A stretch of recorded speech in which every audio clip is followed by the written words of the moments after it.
Welcome to Pasture 10 here at Fluffy Feather Farm. If you haven't taken time to subscribe yet to our channel, make sure you hit that button below and subscribe. I thought I'd take you guys for a little stroll today because this pasture is so beautiful during the summer, and we are just about to get to that point. It's springtime now, and you can see because the stream is starting to fill up with water. Take a look.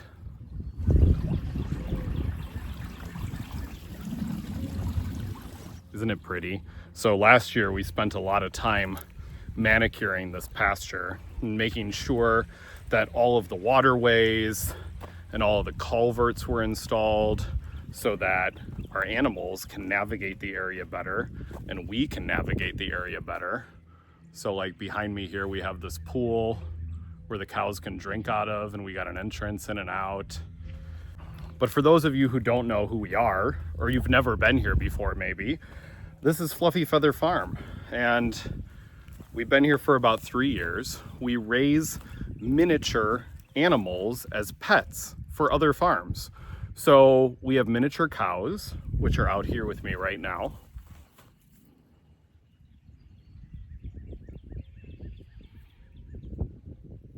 So these are mini Highland cattle, and we have Nigerian dwarf goats, and we have miniature donkeys and ducks and chickens. Hi. Hi, sweetie, how are you? This is Alicia here. She's a little skeptical of me sometimes, so. She's one of our miniature red Highland cows. You might be asking yourself, how did you end up here? Because 3 years ago, we decided to make this move.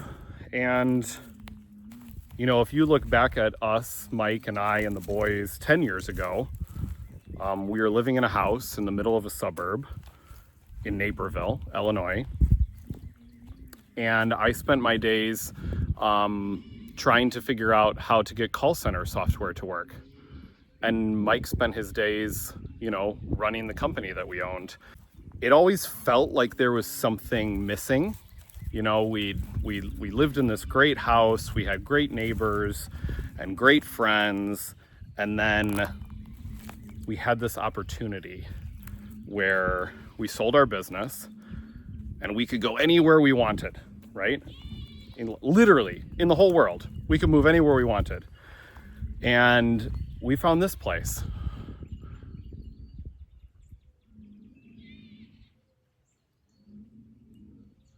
And I don't think I would trade this for the world.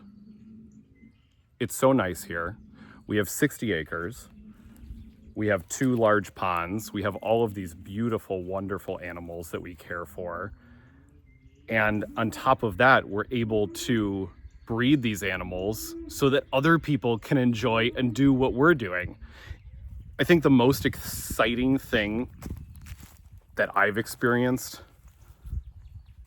with what we do is getting notes from people on our social or who follow us or who have gotten a pet from us, and they say, "You've inspired me to start my own farm or my own miniature farm," or "I got a cow because of you," or "I now have 2 miniature donkeys because I love watching your content and I love what you guys are doing and I wanted more than anything to experience the same thing." That like makes my heart happy. I can't tell you how wonderful it is to have such an impact on other people, because that was never the intention of doing this. You know, we wanted to come up here, we wanted to raise animals. We wanted the boys to have more of a childhood that Mike and I both didn't have. So not that our childhoods were bad in any way, because we had both of us had great families, great parents, great childhoods. But we grew up in towns. We grew up with, you know, a Starbucks down the street, and neither of us had ever been exposed to anything like this before. So up until 3 years ago, our biggest piece of property I've ever lived on was 2 acres. I'd never touched a cow. I'd never touched a donkey. I'd never been around goats before. We had some chickens in Naperville, but that was about the exposure of farm animals that we had. And you might be asking yourself, why did you do this then? And I think it was really about the boys, but it was also about Mike and I. It's like we needed to detach from what we had been doing for so long, being in an office, managing people, dealing with computer issues, and somebody's email doesn't work, and it just got really old. And the surprising thing to me is that this is twice as hard. I mean, like physically, mentally also, but like this is twice as hard as anything we've ever done.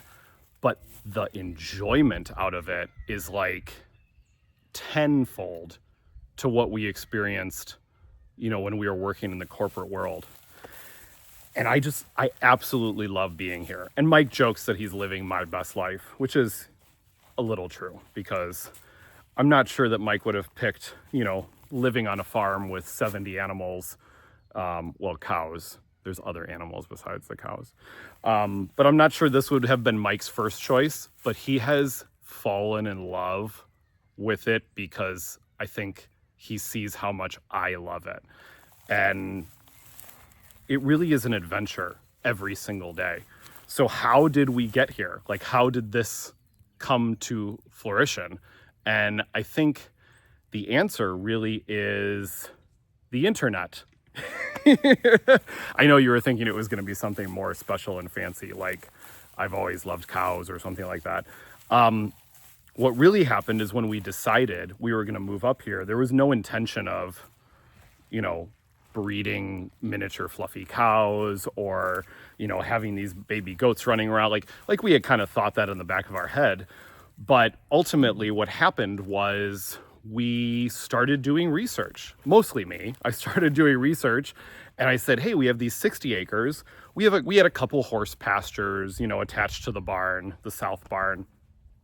And I said, hey, Mike, I'm going to do some research and look up like easy farm animals. Like what would be fun to have for the boys to take care of? What would be, a challenge for us that we could, add to this property that we bought? And the one that kept coming up over and over and over and over again was cows. And I'm like, Mike, I don't even know what a cow is. I mean, I know what a cow is, but like, I don't know how do you take care of a cow? I'm sure like some of you at home right now are thinking like, that sounds incredibly intimidating. Like you have these 800, 1,500 pound animals. Well, these are all, Mindy's the biggest and she's about 1,200 pounds. Don't tell anybody I told you how big she was. Okay. So, you have these giant animals. Like, what do you even do with them? Like, what's going to be the purpose of this? And then I am searching, right? I'm searching the internet. Oh, somebody's coming up behind me. Who is that? April? Is that you? Oh, that's Nellie. Hi, Nellie. Okay. So I started searching on the internet and this picture of these miniature Highland cows pops up on my screen. And it's probably, if you search like miniature Highland cows, I can describe the picture to you. It's like 5 of them in a row. They're the cutest, fluffiest little Highland cows you've ever seen. It's like in front of a barn and they're all staring at the camera and they all look adorable. And I'm like, that's it. That's what I want to do, Mike. I told Mike, I'm like, I got to do research on this. I know nothing about farm animals. I don't know the difference between straw and hay. I don't know what grain is. And some of you are probably saying like, yeah, I don't know what that is either. But I start doing all this research and I get all these books and I start reading about Highland cows and I start reading about how, great they are and how their temperament is so nice and they're so docile. Over the years, they have become very appealing as pets. So people that have, like a estate property or like a larger piece of land want to have a pet Highland cow. And I was like, that's it, Mike. That's what we're going to do. We're going to breed miniature pet Highland cows.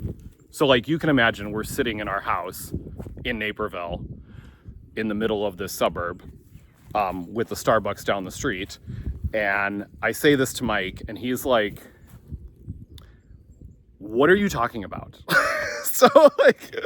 So there was a little bit of convincing and like education that had to go along with this, because obviously I've been reading about these things and doing all this research for weeks and weeks and months and months and months, and I finally come to this conclusion. And so I have to like catch Mike up on the process of like, okay, this is what we're gonna do.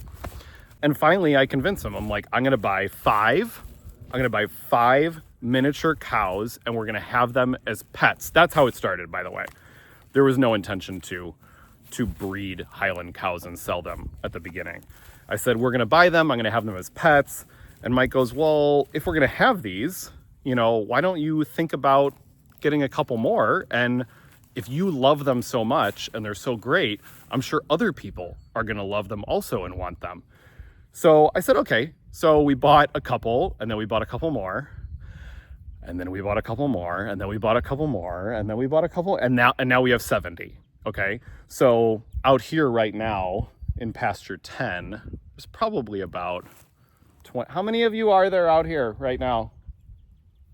20? 25? Okay, so there's like 25 out here. 2 of our bulls, and all of the rest of these are bred cows. So these are all of our moms to be for this summer, and they're all out here. So we started getting all these cows, and then we had this pasture that we cleared. So this was all overgrown space when we moved in to this property. Like, I couldn't see 5 feet away from me. This was solid brush as tall as I could reach, high. So we cleared all of this, and then we wanted to make sure that it didn't come back. So I said, Mike, I got the solution. We are going to get goats. So we got these Nigerian dwarf goats, same thing. They were going to help keep like all the weeds down in the pasture. And same thing happened. We're like, oh my God, we love these goats. We should get a little buck, and we should breed miniature goats also. So we started doing that. And then we got donkeys, you know, the same story. I just love what we're doing. Like, it's just so great to be here. And I was thinking about it earlier today when I was walking around the pasture, because, you know, when you go to work and you have an issue and you have to go back to work, you have a problem that you're dealing with, or a customer that's upset, or a client that's grumpy, or blah, blah, like, it's just so taxing. You go home at night and you're like, why am I doing this? And here, that never happens. And I don't really know what the difference is. I mean, maybe it's because they're animals. Maybe it's because you're out in nature.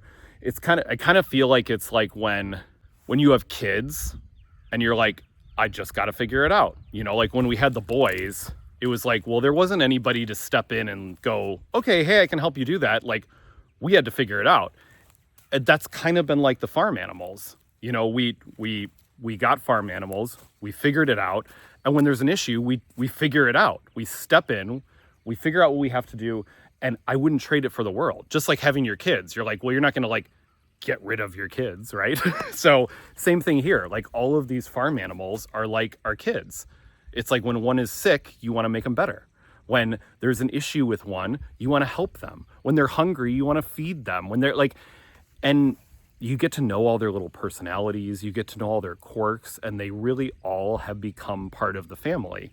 And you guys always ask, you're like, how do you remember all their names? And it's because they are all so different in their own little ways. Now, once in a while, I have trouble with the goats, because the boys named the goats, and their names are like Fluffy and Poofy and Nacho and S'mores and blah. So sometimes I have trouble remembering their names. But I would say for the most part, 90% of the animals on the farm, I can tell you their name by looking at them from, 10 feet away. Just because they all have their own little personalities. They all have their own place here at the farm. They all contribute. So they all have a purpose. And the fact that we can breed these animals and the babies are going to other people's farms and they're going to get to experience what we experience, like, that's so great. Because a lot of our customers that take pets home from our farm, like, they've either never had them before or they have them and they're getting more. And like the excitement on their face. We had a dad and his daughter pick up 2 Highlands about a week and a half ago. And this 5-year-old girl walks into the pen with her 2 new baby Highlands, and like the look on her face and like she's petting them and she's feeding them treats, and I'm standing back thinking about how this is exactly why we're doing this. We kind of got into it because we wanted to have animals on the property. We wanted to have these great animals, and now to get notes from customers and to see these kids with their parents come and pick up their animals, and just the joy that having these animals brings to us is like undescribable. Like, you don't even like, I had no idea what we were missing when we were living in our old house. And I think when people ask, they're like, what is, do you like living up there? Do you like living, we're not in the middle of nowhere. Obviously, we're near other towns, but we are kind of in it takes us 25 minutes to get everywhere. If you want to go to Starbucks, or you want to go to Target, or you want to go to Walmart, or you want to go to, wherever, it's a half-hour drive. And that's much different than where we lived before. And people ask, like, do you like it? Do you like being up there? And I always tell them, I wish we would have done this 10 years ago.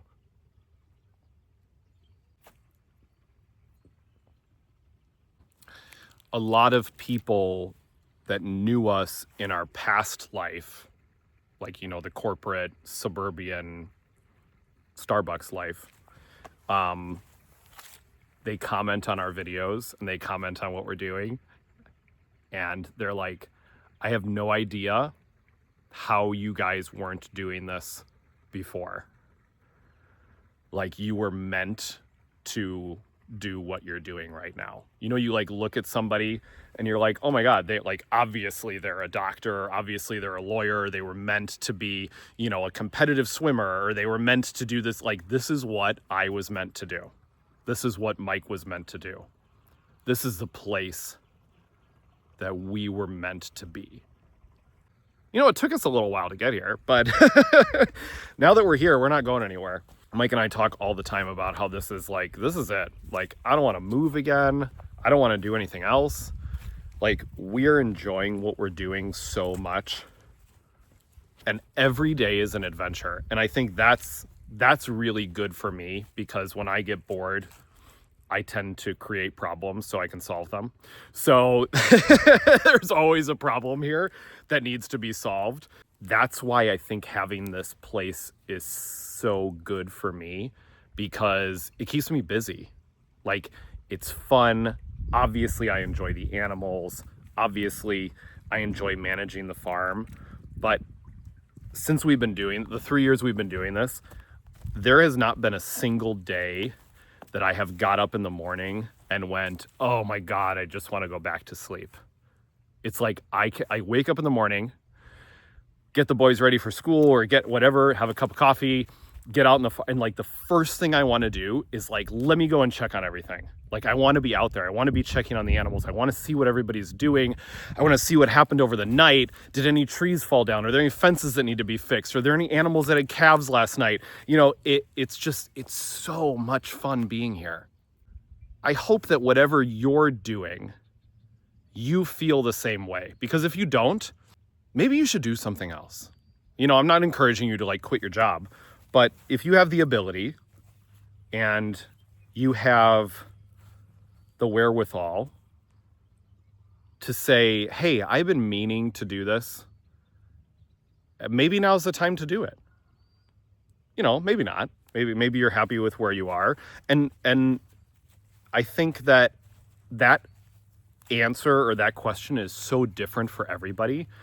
It's like, do you like being, a corporate attorney? Do you like being a stockbroker? Is that a thing anymore? I don't even know. Do you like, landscaping and building fences and landscape design? Like, are you passionate about what you're doing? Because if you're not, like, go find something you're passionate about, because this is so great. And I couldn't imagine doing anything else. So if you enjoy what we're doing and you enjoy the content we create, because like a huge part of this has become the YouTube and Instagram and Facebook and TikTok and like all the social media around this has just been so inspiring to like keep doing what we're doing. Like when you guys comment and you say like, wow, that's great, or this is awesome, or look at all the stuff you've created, like that keeps me going.